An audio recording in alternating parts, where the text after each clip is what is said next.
जा रहा हूं।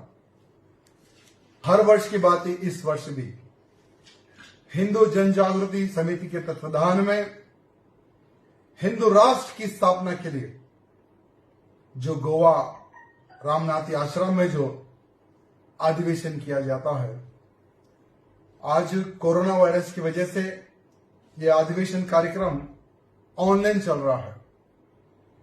तो ये जो कार्यक्रम सोशल मीडिया के माध्यम से जितने भी जो धर्म प्रेमी हिंदू राष्ट्र की स्थापना करने का जिनमें जज्बा है, जितने भी लोग ये कार्यक्रम को देखेंगे, मैं उनको हृदय से धन्यवाद प्रकट करता हूं और गुरुजी आठवाले जी के चरणों को प्रणाम करता हूं।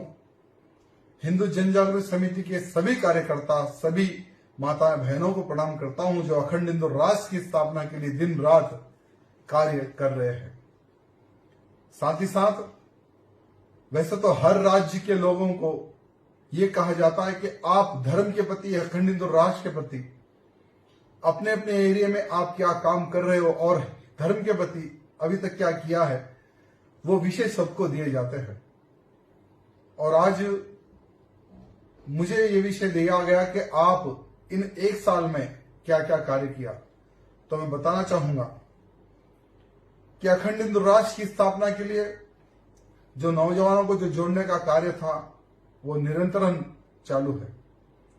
साथ ही साथ गौ रक्षा के प्रति, जैसे बकरी ईद थी अभी कुछ ही दिन पहले, तो गाय ना कटे, गाय का बेटा ना कटे, इसके लिए मुख्यमंत्री, होम मिनिस्टर सभी को लिखित रूप में लेटर देकर पूरे तेलंगाना में चेक पोस्ट लगाकर इस बार की बकरी ईद के अवसर पर एक भी गौ माताओं को कटने नहीं दिया। लेकिन अफसोस है कई गौ माताओं के बेटों को काट दिया गया, क्योंकि कोरोना वायरस की वजह से कोई कार्यकर्ताओं को इकट्ठा ये लोग होने नहीं दिए और कई कार्यकर्ताओं को बॉन्ड ओवर किया गया। यहां की पुलिस, तेलंगाना की पुलिस कसाईयों के साथ बिल्कुल ही कोई भी अगर गाय के बेटे को या बैल को ले जाता है तो उनको पुलिस प्रोटेक्शन देकर इस बार की बकरीद में बहुत सारे गाय और बैल काट दिए गए। इसका अफसोस है मुझे, लेकिन गौ माताओं को हमने कटने नहीं दिया।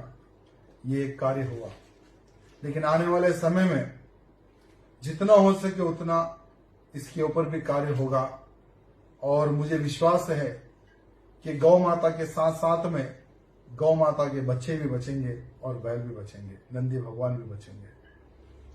साथ ही साथ जैसे हाल ही में आप लोगों ने देखा था कि पुलिस से और मेरी मुठभेड़ हुई थी। एक अंबरपेट क्षेत्र है, वहां पर एक व्यक्ति अपना घर म्युनिसिपल कॉर्पोरेशन को दे देता है रोड वेंडिंग में।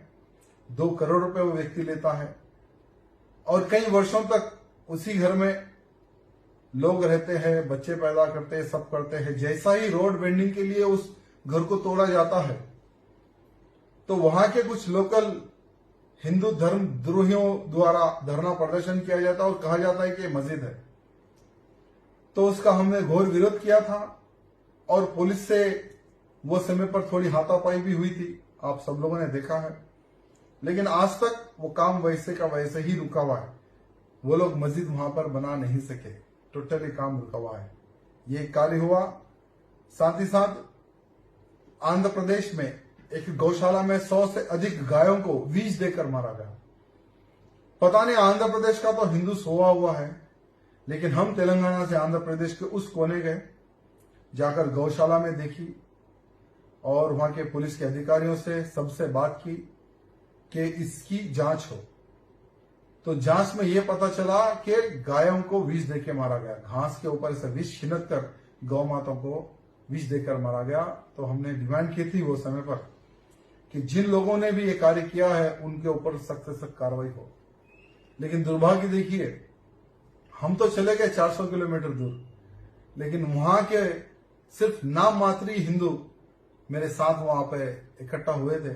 उनको मैंने बता के आया था कि आप आगे इस केस को हैंडल कीजिए और पल पल की रिपोर्ट की मुझे अपडेट कीजिए, लेकिन अभी तक भी वहां से कोई सूचना नहीं मिली। ये दुर्भाग्य की बात है। और हिंदू जनजागृति समिति के तत्वाधान में आंध्र प्रदेश में भी एक हिंदुओं का एक संगठन जिस प्रकार से तेलंगाना में खड़ा हुआ है, उसी प्रकार से एक हिंदुओं का संगठन बने, वो विषय पर भी हमारे चेतन जनार्दन जी द्वारा एक मीटिंग लगाई गई थी, जिसमें तमाम हिंदुवादी संगठनों से एक एक व्यक्तियों को बुलाए गए और मीटिंग भी बहुत सुंदर थी। मैं समझता हूं कि आंध्र प्रदेश में भी हिंदू जनजागृति समिति के तत्वाधान में अच्छे से कार्य होगा। अखंड हिंदू राष्ट्र के लिए वहां पर भी एक बहुत बड़ी फौज तैयार होगी, ये मुझे विश्वास है, क्योंकि वो मीटिंग के बाद में मुझे विश्वास थोड़ा अच्छा पैदा हुआ। साथ ही साथ अभी हाल ही में एक बहुत ही भयंकर एक षड्यंत्र चल रहा है कि हिंदुओं को नपुंसक कैसे बनाए। आज का जो हिंदू है वो बहुत ही आलसी होते जा रहा है। अगर खाना है तो ऑनलाइन मंगा लो, पीना है कुछ ऑनलाइन मंगा लो, कुछ करना है ऑनलाइन मंगा लो। इस प्रकार से आज का हिंदू बहुत ही आलसी होते जा रहा है। हाल ही में कुछ बाहर ऐसे केसेस सामने आए कि कोई भी हिंदू अगर खाने पीने के लिए ऑनलाइन अगर बुक करता है, खाना लाने वाला जो टोपी वाला होता है, वो लांडा होता है, वो जैसे ही देखता है कि ये तो हिंदू के घर ऑर्डर जा रहा है, तो उस खाने में कुछ ऐसा जहरीला पदार्थ वो मिलाता है जिसके कारण बच्चा पैदा करने की शक्ति हिंदुओं में कम होती जाती है। हाल ही में कुछ लोग पकड़े भी गए, तभी ये इशू सामने आया। हैदराबाद में भी ऐसे कुछ केसेस हो रहे थे, लेकिन यहां पर सोशल मीडिया के माध्यम से एक कैंपिंग चलाई गई, लोगों को जागरूक करने का एक काम प्रारंभ है आज भी। लेकिन दुर्भाग्य है, हिंदू है ना, सुनता नहीं, बार बार उसको अपनी ताकत, अपना धर्म, तू क्या करना है, तुझे क्या नहीं करना है, ये बार बार उसको याद दिलाना पड़ता है। साथ ही साथ और एक भी कार्य हुआ है जिसका मैं बताना चाहूंगा कि कुछ ऐसे भी लोगों को आइडेंटिफाई किया गया जो लोग लव जिहाद के नाम पर हिंदू लड़कियों को, हमारी बहन बेटियों को फंसाकर एक षड्यंत्र रच रहे थे।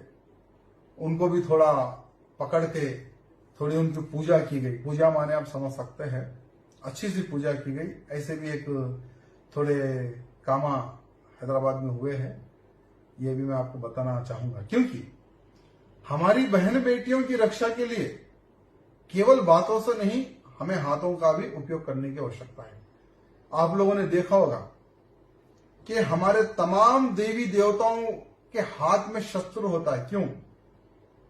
शत्रुओं का सर्वनाश करने के लिए, असुरों का सर्वनाश करने के लिए ही भगवानों के हाथों में शस्त्र होता है। तो जो भगवान शस्त्र रख सकते हैं, उठा सकते हैं, तो हम क्यों नहीं? तो लव जिहाद हो, गौ हत्या हो, लैंड जिहाद हो, हमारे धर्म पर कोई भी हरामी अगर आंख उठाता